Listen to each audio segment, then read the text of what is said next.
Hello students, आज हम बात करेंगे एक नए टॉपिक पर डाइजेशन एंड एब्जॉर्प्शन में, और वो टॉपिक हमारा होगा लार्ज इंटेस्टाइन। पिछले वीडियो में आपने स्मॉल इंटेस्टाइन और उसकी histology, previous year questions, exercise assignment से रिलेटेड सारे क्वेश्चंस किए। उसी जोश में आगे बढ़ते हैं आज फिर कुछ नया लेकर के। तो आज हम बात करेंगे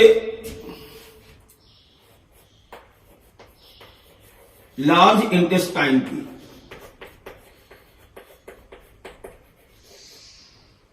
इंटेस्टाइन का सबसे लास्ट पार्ट है बच्चों ये, और कई बार आपके दिमाग में बात आती होगी कि स्मॉल इंटेस्टाइन तो बड़ी है, कई मीटर लंबी थी, और लार्ज इंटेस्टाइन 1.5 मीटर लॉन्ग है केवल, और फिर भी हम इसको क्या बोलते हैं? Large intestine. जो लंबी है उसको बोलते हैं छोटी, और जो छोटी है उसे बोलते हैं लंबी। What's the reason behind it? इसका रीजन है, जो बेटा अगर उसका पूरा वॉल्यूम निकाला जाए तो वो बहुत ही पतली ट्यूब लाइक स्ट्रक्चर थी। तो और ये वाइडर पार्ट एरिया ज्यादा कवर करता है, टिश्यू सेल्स की मात्रा इसमें अधिक है, so that is called large intestine. Large intestine initially according to their structure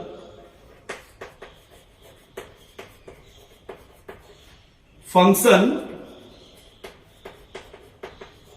differentiated into three part.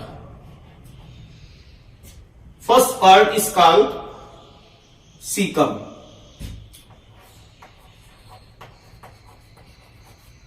Second part is called colon, and third part is called rectum.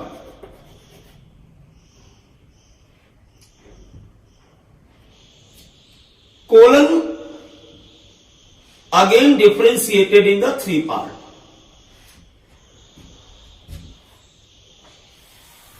This classification of colon is basis on their structure. इसकी रचना के आधार पर हम इसे तीन भागों में बांट लेते हैं। First part is called ascending colon.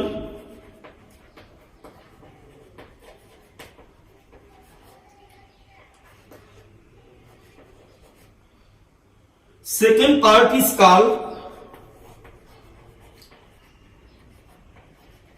transverse colon, and third part is called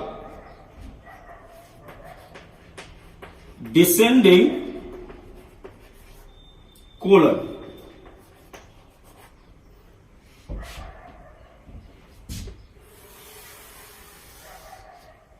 Now, structure of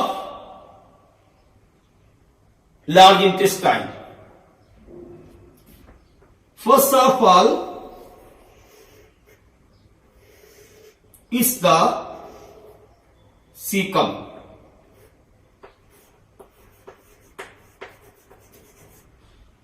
Is a knob-like structure, small,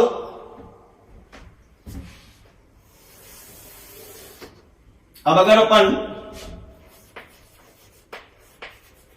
caecum में क्वेश्चन की बात करते हैं तो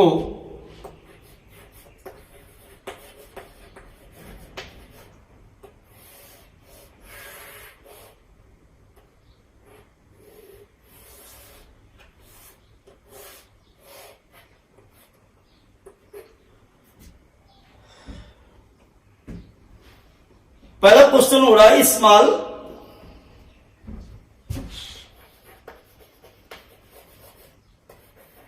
blind, sac-like structure.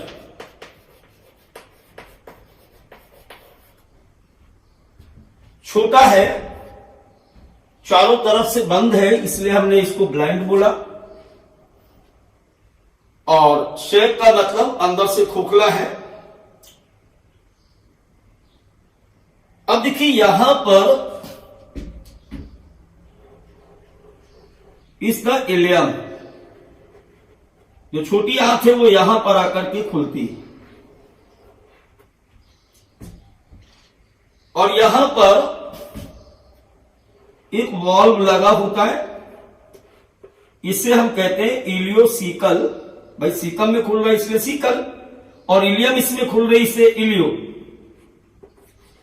इलियोसीकल valve. Point क्या निकला? इस, या दूसरे पॉइंट की अगर बात कर लो तो ileum of small intestine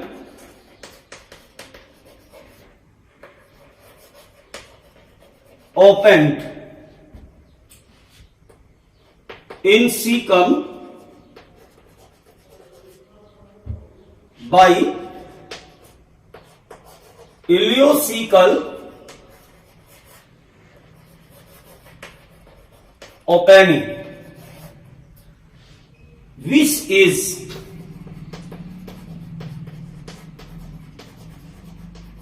guarded by question ileocaecal valve. Objective बेटा पकड़ा करो। हाँ, मतलब मेन बात कितनी, देखो बहुत सारे बच्चे मेरे से कहते सर समझ में तो आ गया, क्वेश्चन नहीं निकलते। और ये केवल एक विषय की बात नहीं है, सारे विषय की बात है। दो बातें हमेशा पढ़ते समय ये बात ध्यान रखो कि हमसे पूछा कैसे जाएगा, और पढ़ाते समय हम ध्यान रखें कि जिस एग्जाम को हम पढ़ा रहे हैं क्या उससे रिलेटेड क्वेश्चन स्टूडेंट के हो रहे हैं, सारा काम हो जाएगा। तो ileum of small intestine open in caecum by ileocaecal opening, that is ileocaecal opening, which is governed by ileocaecal wall. एक बात और ध्यान रखें, सीकम इज अटैच्ड। यहां पर ऐसे आप देखेंगे, अगर डायग्राम में बुक में भी बना होगा, तो एक स्मॉल टंग लाइक स्ट्रक्चर या flap like structure are present और associated with the caecum. This part is called vermiform appendix. क्रम रूप परिशेषिका। फिर पॉइंट निकला कि सीकम अटैच्ड टू या attached with vermiform appendix.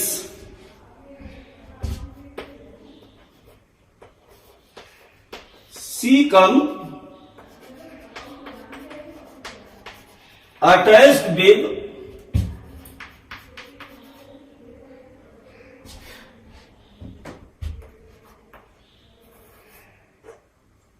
Point अलग रहेगा, vermiform appendix.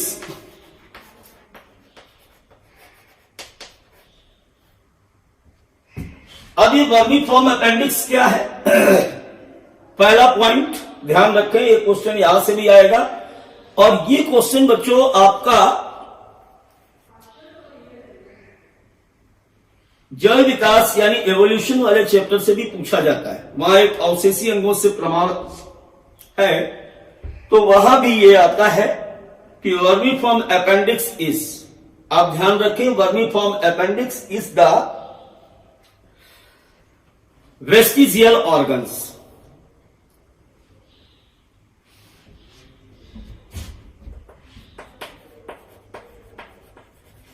Vermiform appendix is the dash. Dash के बाद ये ऑब्जेक्टिव का आंसर होता है दरअसल। Vermiform is the vestigial organ.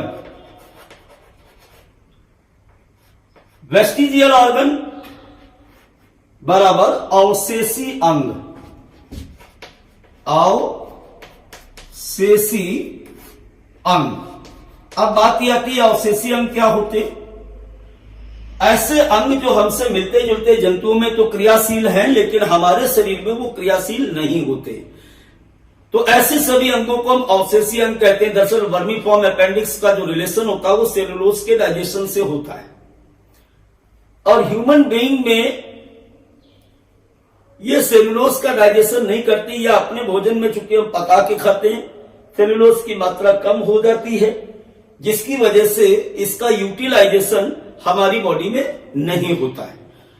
तो लगी तो है लेकिन काम कुछ नहीं है, इसलिए ये फालतू एक शब्द बोलते ना, फालतू का मतलब वेस्टिजियल और वेस्टिजियल का मतलब अवशेषी अंग के रूप में पाई जाती है।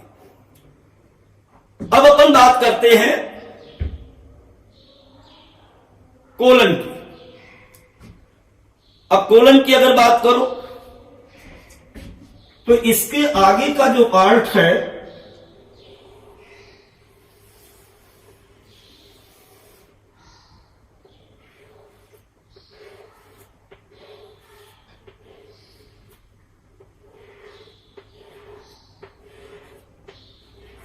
इस तरीके से, कोलन यहां से स्टार्ट हो गया, सीकम के बाद कोलन आएगा। जितना भी पिंक कलर से मैंने यहां पे बनाया हुआ है, this is the ascending colon. Ascending colon जान गए। अभी भी क्वेश्चन नहीं निकलेगा, जरूरी यह है कि आए चाहे ना आए, भाव में जाए, गोले कितने भरे, क्वेश्चन तुमने कितने कर लिए, इस बात पर विशेष फोकस करो। तो असेंडिंग कोलन में जो एकमात्र क्वेश्चन बनता है वो मैं आपको बता दूं यहां पर, is the smallest part of the colon, या स्मॉलेस्ट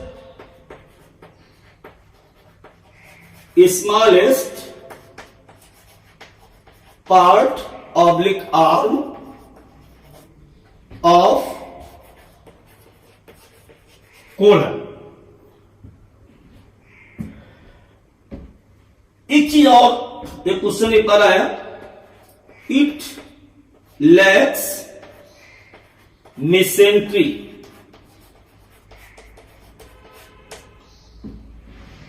क्योंकि जितनी भी विसरल ऑर्गन्स हैं, पहली बात तो विसरल ऑर्गन्स क्या है, जो भी यहां से लेकर के और यहां तक हमारे शरीर के अंदर पाए जाते हैं उनको हम अंतरांग या विसरल ऑर्गन्स कहते हैं।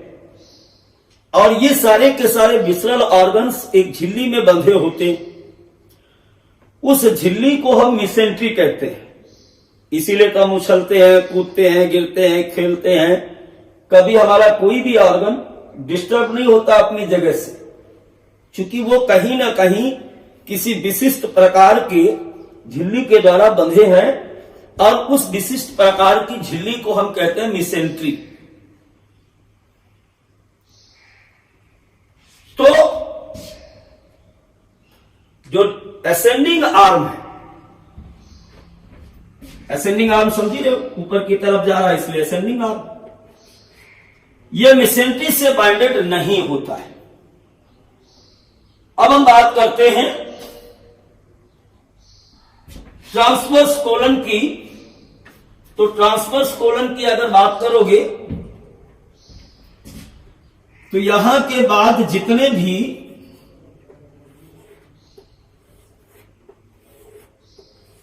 या जो पार्ट इसका आगे का है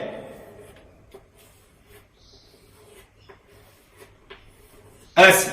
अब चूंकि यह ट्रांसवर्स है, आप डायग्राम में देख ही रहे हैं, इसलिए बेटा इसको हम बोलते हैं ट्रांसवर्स पार्ट ऑफ कोलन। यहां से नीट में कोई क्वेश्चन नहीं पूछा गया, बस केवल आप देख सकते हैं कि ये पार्ट होता है ट्रांसवर्स। क्वेश्चन होगा तो हम जरूर बताएंगे। अब बात आती है थर्ड वाले की। इस द थर्ड पार्ट, और बचा हुआ ये पार्ट जो होता है, इस पार्ट को हम कहते हैं रेक्टम, मलाशय। ये हो गया हमारा डिसेंडिंग,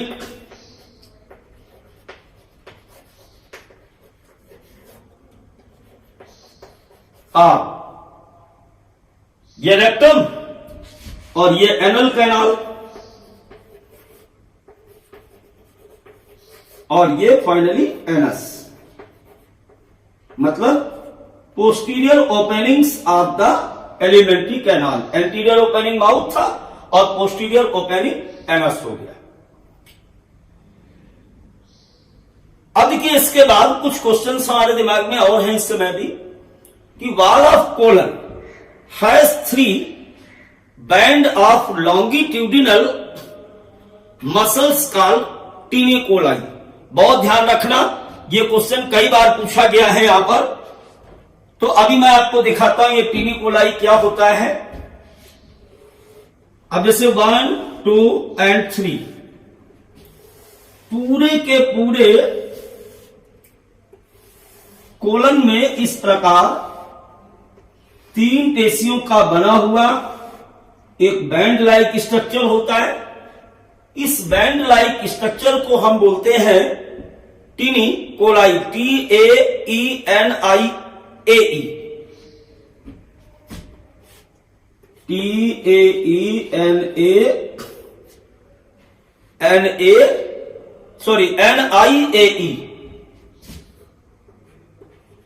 कोलाई।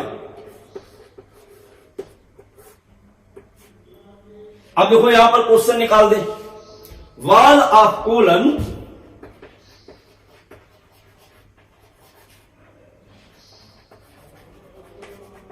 हैज कितने?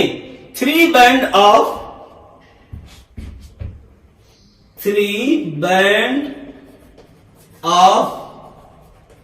longitudinal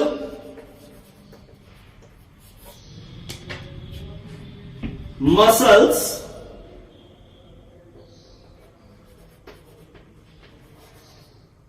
is called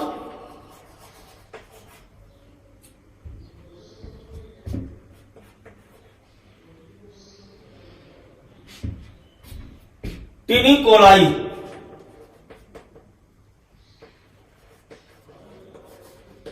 तो ये आप जान गए कि टीनिकोलाई क्या होती है और कहां पे पाई जाती है, कंफ्यूजन नहीं हो। एक और आखिरी question, the presence of epiploic appendices बराबर fat field production is the characteristic feature of colon. Colon में कुछ वसा से भरी हुई उभरी हुई रचनाएं पाई जाती हैं और इनको हम इपीप्लोइक अपेंडिस कहते हैं।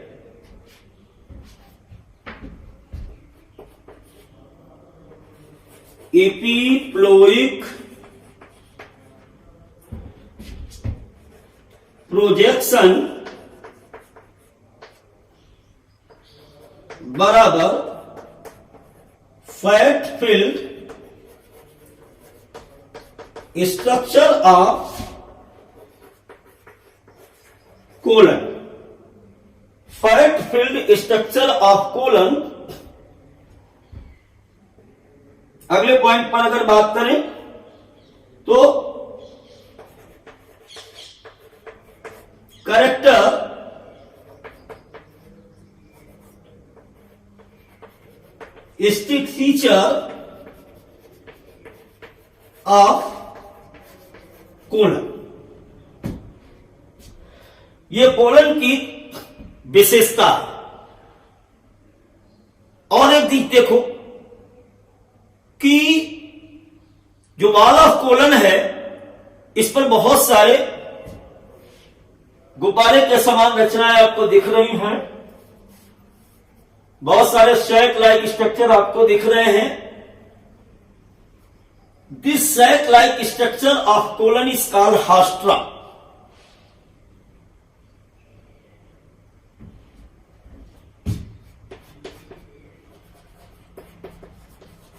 ये जो वेरियस बैलून लाइक स्ट्रक्चर आपको दिख रहे हैं इस कॉल्ड हास्ट्रा। तो wall of colon sac is called haustra. Wall of colon sac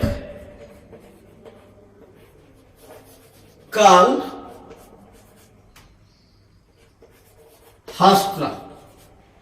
तो बेटा इस प्रकार आपका स्मॉल इंटेस्टाइन कंप्लीट हुआ। एक बार मोटी मोटी बातें फिर से हम कर देते हैं। आइए,